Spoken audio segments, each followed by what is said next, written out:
This show was produced by the Geek Happy Network, constantly curious about the things we love. Hi, I'm Jamie Mack. Welcome to the Represented Podcast. My name is Mick Narciso, and you are listening to the Represented Podcast. What's up? My name is Robert Mudhama, aka Lucid. Hi everyone, my name is Noni Rupia and you're listening to Represented Podcast. A journey through the lives of everyday people such as yourself. Check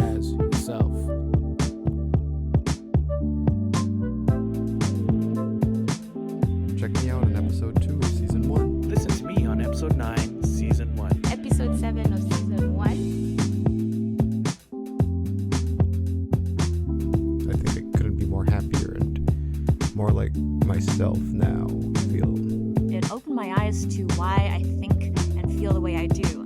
And they inadvertently teach me how to be more creative. And I'm excited to share that story.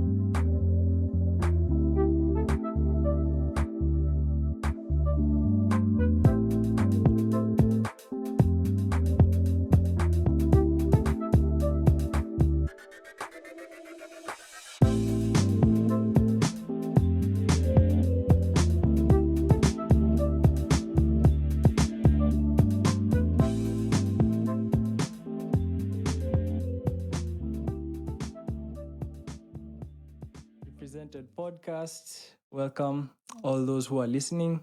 And today I am honored to have a special guest again with me. And it's none other than one of my sisters. We're very blessed to have nothing but CEOs on this show. And today we have the CEO and founder of Kastone Beauty. And her name is Wacera Kamawe. She's also known as my sister. And we're here today to get a glimpse of what Wacera is up to, what she's been up to. We know that she's a diasporan and we're wondering why she's in Kenya and all that good stuff. So first off, welcome Wacera to the podcast. Thank you. And it's a pleasure to have you here and to break the silence of this podcast because we haven't had an episode in forever. But how are you? I'm very well. Thanks. How are you? I'm very well. Karibu Kenya. Asante. Well, I know most people are used to seeing you on the American side of things. So tell us, what's been going on? Why are you home? What's up with America? How is home so far? What's up? Well, first of all, everything is going well. And home is good. It's very good to be here. I haven't been home. Well, I was home recently. 2 years ago, I was home again, but this is the longest stretch of my time in Kenya since I left like over 20 years ago. And so Kenya is good, and I'm trying to figure out just how good it is. So that's why I'm here. Yeah. Yes. And also it's home. Yeah. And you're also one of our guests at my wedding. I guess I should mention I got married because that's important. Yes. That was the first, the wedding was the week you landed, I think. Was it the week I you think landed? it was like a week or so after I landed. So that was like the main reason for my visit was your wedding, coupled with also trying to work out business on this end. Yeah. Yeah. And speaking of business on this end, like I mentioned, you're the founder of Kastone Beauty, which is now known to be one of the, sorry, I just had a glitch over there. Anyway, so speaking of Kastone Beauty, you are known to be a creator of an amazing product or a range of amazing products, which I think it's really awesome. We get the chance to talk about that and how you started that, what inspired you to get started with your own line of beauty products, etc. Okay, I guess I'll start by saying what inspired me to start a beauty line. I like to consider myself quite a girly girl. So I like all things girly, skincare, makeup, clothes, shoes, and stuff like that. But initially, like my love for making natural body products was out of necessity. I suffer from very dry skin. And so most of the time when I would like buy lotion or cream from the store, it wouldn't really work for me as well as something I made. It wouldn't last, like my skin would be ashy in a little while. So I was always doctoring my own lotion at home. So if I buy this brand of lotion, then I add whatever I would add to it, glycerin, olive oil, sweet almond oil. So I would always like have to doctor things for them to be perfect for my skin. And then I also suffer from a lot of skin and body allergies. So sometimes something would work, but then I would have a reaction to it like later on. So eventually, like I would make stuff, but I wasn't even consciously doing it. So I started making stuff like I would make a cream, I'd make face masks. I was just doing stuff out of necessity. I'm like, okay, I'm just going to buy natural ingredients and make my own stuff so I don't react. So I wasn't necessarily doing it like with a goal in mind. It was mostly out of necessity. But then the more I played around with ingredients and made stuff, and my friends and family would try out stuff if they found it in my bathroom, including yourself, and then when they use it, they'll be like, oh, this is good. Where did you get this? And I'll be like, I made it. And people are like, really? You made it from scratch? And I wasn't even thinking too much about it until like after a while, more and more people like were curious about the stuff I was making and they wanted to try it, or they would tell me to make them their own batch. And I was working in healthcare, and I'd been working in healthcare over 10 years. And so I was always making my own little hand cream that I would put in my pocket. So, especially with COVID, how many times we have to wash and sanitize at work and even just out in society. So I would have to keep moisturizing my hands. So the lotion at the hospital was not lasting on my hands with the harsh soap that we use to wash our hands. So when I use my body butter on my hands would stay moisturized for longer hours. So people would be like, oh, do you have lotion? Which is like normal. Like, do you have lotion in your pocket or whatever? And we exchange. And then after a while, they'll come back and they'll say, what's that you gave me like 4 hours ago, 3 hours ago? My hands have not been the same. I've washed 3 more times and my hands are still like, not as dry as they usually get. And so people are like, oh, can you make me this? Can you make me that? And I'm like, oh, I don't make it for people. I just make it for myself or my family. And then they're like, no, you should make it. You should make it for people. So at first I was just kind of like taking it as a bother, like, no, it's just for me or my family. I'm not making you a batch. You can use some right now. But then eventually, like more and more people were like on me about it. And then I was like, okay, maybe I need to take this seriously. Like I'm actually, people are asking for this thing. So I first started making like small batches, like with very little confidence. And I'm like, will people buy? And I was even selling them at literally giveaway price at the time. And then after a while, I was like, okay, I can't keep giving away this stuff. Natural ingredients are expensive, as we all know.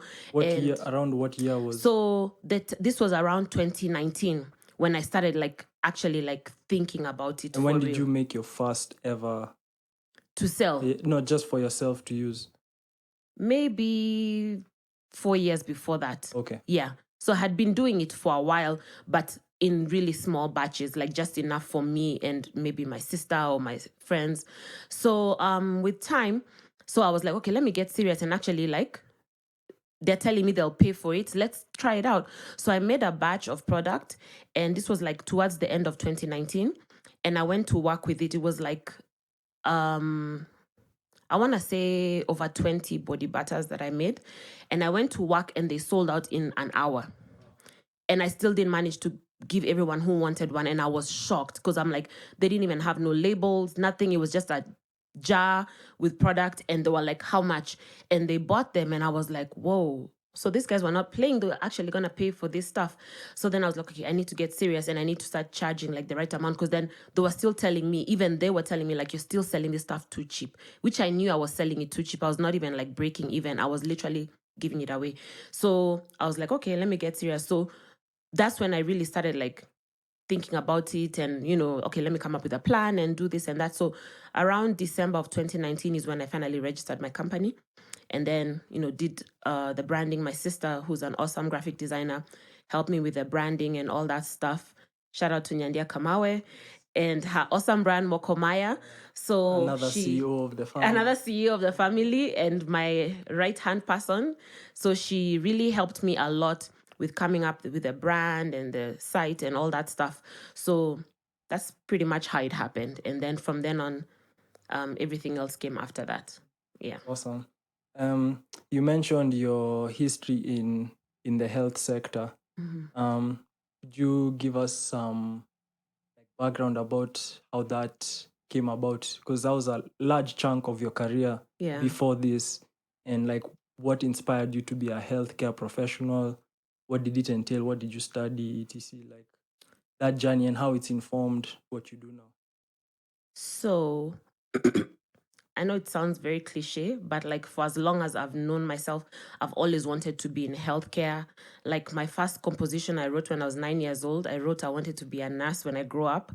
So I've always had a passion for all things healing. And I would say one of my initial mentors that made me want to be in healthcare is my Auntie Edith. She's a nurse and a midwife and so many other amazing things. And so from when I was young, I just loved her and I just admired her very much. And she had a clinic. And so she was very helpful because she would let me come to the clinic and see what happens in a clinic in a day. She'd allow me to do like little tasks here and there. And I would think, oh my God, I'm playing doctor.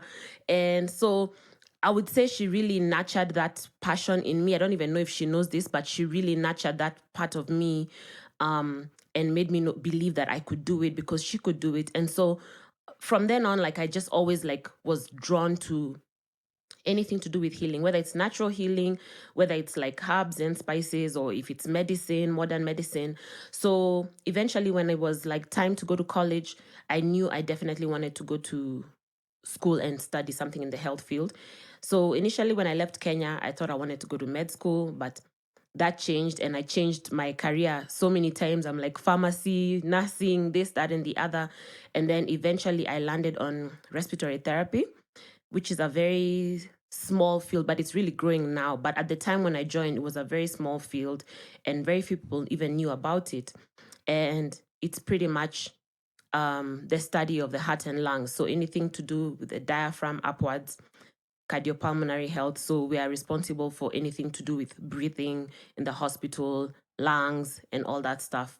And of course, it's deeper than that, but just to put it plainly, that's what it is. So I studied respiratory therapy and I had a minor in polysomnography, which is sleep medicine, pretty much, that like sleep studies. So we hook people up to the EEGs to their head and study them as they sleep and do their sleep patterns and figure out their sleep disorders and things like that. So that was my minor. But then after graduating school, I ended up with just sticking with respiratory therapy. I got a job in respiratory right away, and I worked in the field for 14 years. And so at the time when I was starting my business, at the time I was a supervisor of a department in a hospital in Atlanta. And so I guess I had worked my way up to a leadership position by the time, but I was still working as a respiratory therapist. So as far as how that has influenced what I'm doing now, I think it has influenced what I do greatly because I believe that that's really who I am. I think I'm always going to be a respiratory therapist, whether I'm at the bedside or not. And I'm always going to be a healthcare worker because I can't not think like one. So I think it has really helped me so much to have an added benefit in the beauty field because I understand the physiology part of it. So I understand like how the body works, how certain products could affect your hormones and could affect fertility, could affect you in so many different ways. So it's more than just moisturizing your hands. It's deeper than that. It's like what happens afterwards to your nervous system, to your body, to, it's not just how you look. Am I glowing?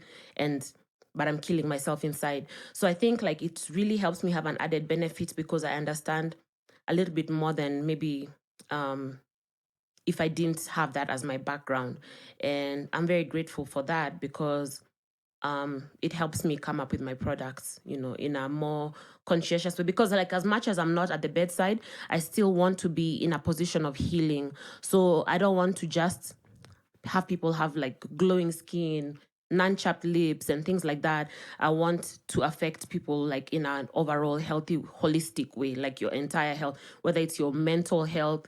I want it all to be a package. And I feel like that's what would set me apart is it's an overall thing. Yeah.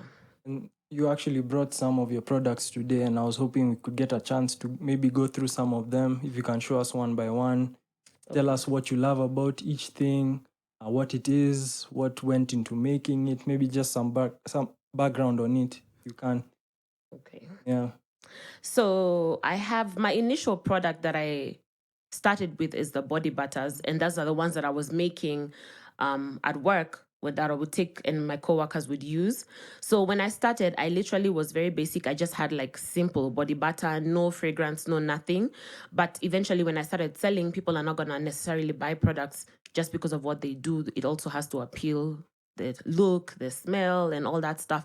So I incorporated, because I did not want to use artificial fragrance in my products, I incorporated essential oils, which add aromatic properties to the butters. So, like, say, my Hubble body butter has like lavender, which is really good for calming anxiety and relaxing and things like that.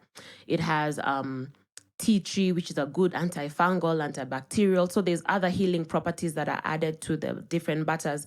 So it's not just a scent, it's actually got healing properties, calming properties, that make them unique. So there's 4 different body butters. This is the Island body butter. This is the newest scent that I came up with, and it's like the sweetest one.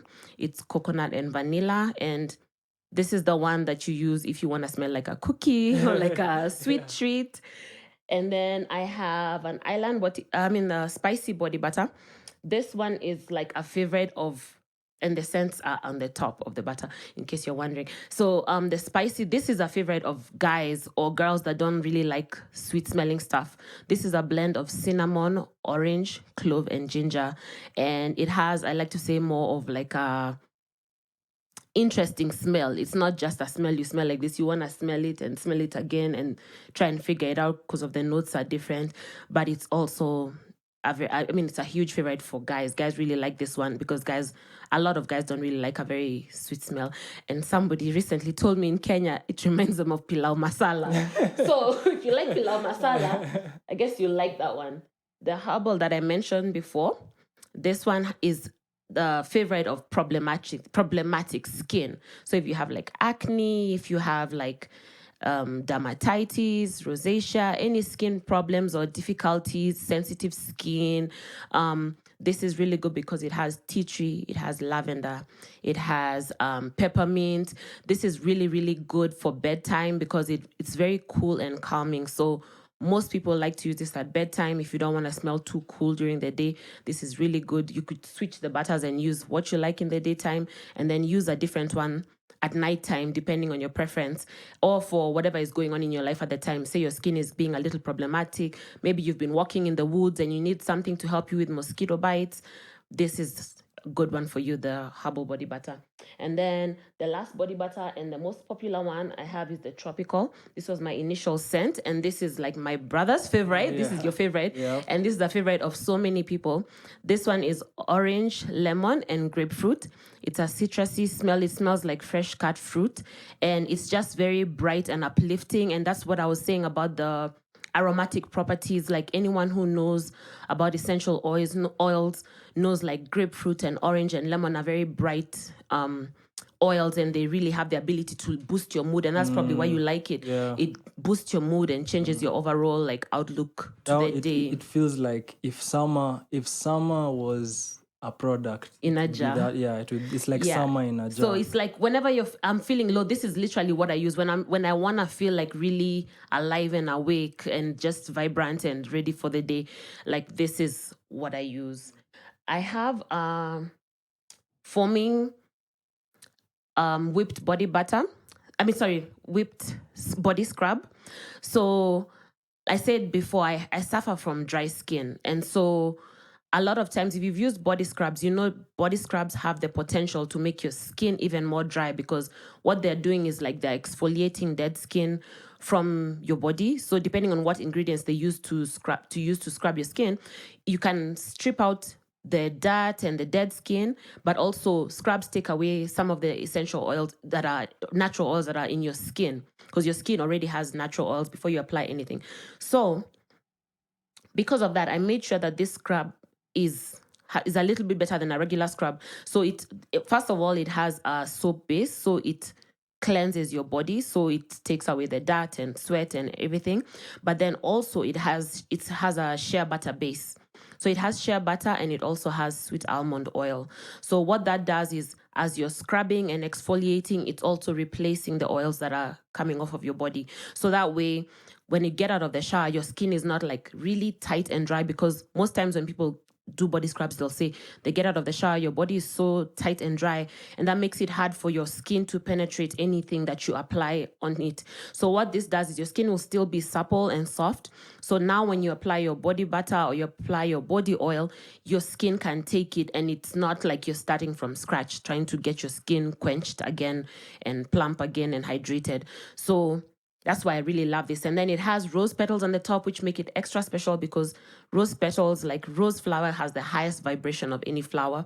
And also rose petals just like boost your mood. They're really good for your skin. They have antioxidant properties, which help with like wrinkles and things like that. So that's what makes this scrub very special to me. And then I have herb infused oil. And so what this is made of, this is a blend of oil. It's a blend of grapeseed oil, sweet almond oil, jojoba oil, and vitamin E oil. Not jojoba. Not jojoba, but jojoba. But as long as you know the one we're talking about, it's jojoba or jojoba. And so those oils are slowly infused in a blend of dried lavender flower, calendula flower, and rose petals. So I slow infuse it, and then after it's infused and gotten all the properties of the herbs and the flowers, I filter it, and then once it's filtered, it's bottled with rose petals, pretty much for aesthetic value at this point, and also added benefit. But we don't have the other herbs showing in here, but the oil has already gotten all the benefits of those dried herbs and flowers. And so the reason this oil is very good for you is because you're not just getting the benefits of the jojobas and the vitamin E oil and the grapeseed oil. You're getting the benefits of the herbs and the flowers and the oils.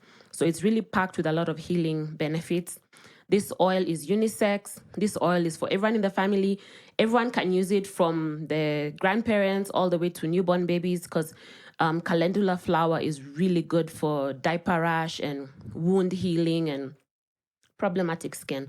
So it's a really, really good oil for regular to problematic skin. So dry skin, guys use it on their beard. You recently started using it on your, I'll say scalp, because it's not hair, scalp and beard. So it's perfect for beard gang guys. It's perfect for, and it's very mild because it's not artificially scented. So it's not like you're gonna walk around smelling like a bottle of roses or something, because it's literally natural properties. So it's not got any added fragrance. So it's mild enough for a baby and strong enough even for adults. Yeah, but that's such an interesting thing about, like, when you switch from these store-bought products, or when you think, or when you just compare, you realize how much chemicals we put on our bodies. In our bodies, yeah, because like I don't smell like Kastone all day. No, so it's like, what they're putting something in these products to make us smell like it all day, kind of a thing. And you notice how subtle natural products are, how like you don't feel like you're doing something to your skin, it's like. And even the more you get used to natural products, your nose is now even more sensitive. You can actually smell these things, because sometimes that stuff is so strong and pungent, you can't smell regular stuff, which your nose should be able to smell. But then like you're oversaturated with artificial products, which are toxic for you, by the way. And like, if you think about it, your skin is the largest organ of your body. So whatever you're putting on your body is like likely to get into your body very fast and into your bloodstream and things like that. So like, you have to be very conscious about not just what you eat, which is what people always focus on, is like what you eat, which is like very important, but also what you put on your body, because what you put on your body can affect you just as much as what you put in your body. And so that's why it's important to always read ingredients, be sure that what you're buying is safe for your body. Make sure your ingredients are ethically sourced, because we have to think about the environment as a whole and the whole society and everything. So like the shea butter, I make sure that it's like ethically sourced, and like we're not like killing people to get our favorite body butter, that people are benefiting from what we're doing. So you have to be conscientious about the whole process. And also, if you are to think about it, it doesn't make sense why, okay, this is my logic in my own head when I think about it. And using your products has made me think about it more, which is like, if something is good for skin, let's say generally, why should there be an age limit on who can use it or a gender? Exactly. So it's like those things start to now, you start to ask yourself those questions like, why is there a female line of this lotion, Yeah. a male line of this lotion, and then the male ones have that strong smell or Yeah. whatever? Or it's just like, I mean, of course, because they know there's- they're intentionally feeding you hormone disruptors. They know there's ingredients in those things that will affect, say, childbirth or childbearing abilities and things like that. And so you really, especially when you're applying chemicals that you don't even know, like it's one long word, you don't know what that is, you don't know what it does to your body.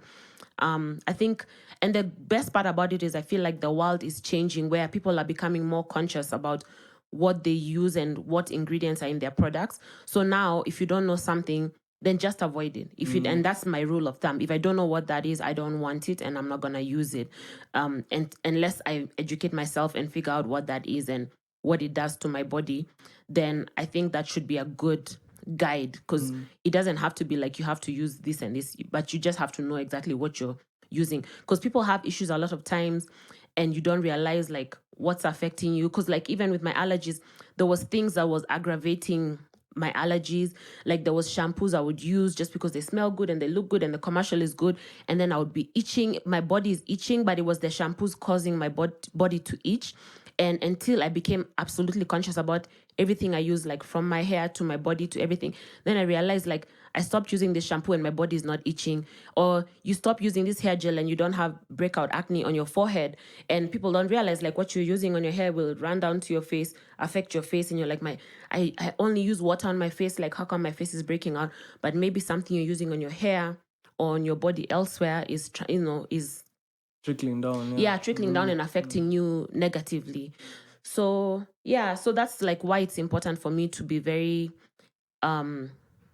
conscientious about the ingredients that I use in my products. Make sure that they're safe for everybody in the family. So if your child got this and doused their whole body with this, like aside from drinking it, like very little harm will happen to them. And even when you use natural ingredients, people say like it's natural enough for you to eat, but of course we don't recommend that you eat because it has essential oils and things like that, and probably you shouldn't be eating concentrations of these concentrations of oils. But honestly, butters. like I remember the first time I tried your body butter, and like when it had the flavor, it's very tempting to eat. It's like it smells good enough to eat. Like and also the fact that it's whipped, so everybody's like, it's like oh my ice god, cream. this. And I actually at one pop-up shop in Atlanta, I actually had a tester station with like the little spoons and everything, and people are coming testing the product. And one guy, I had turned talking to one customer, and then I had somebody yell, and I turned, and it was his daughter telling him, "Dad, stop!"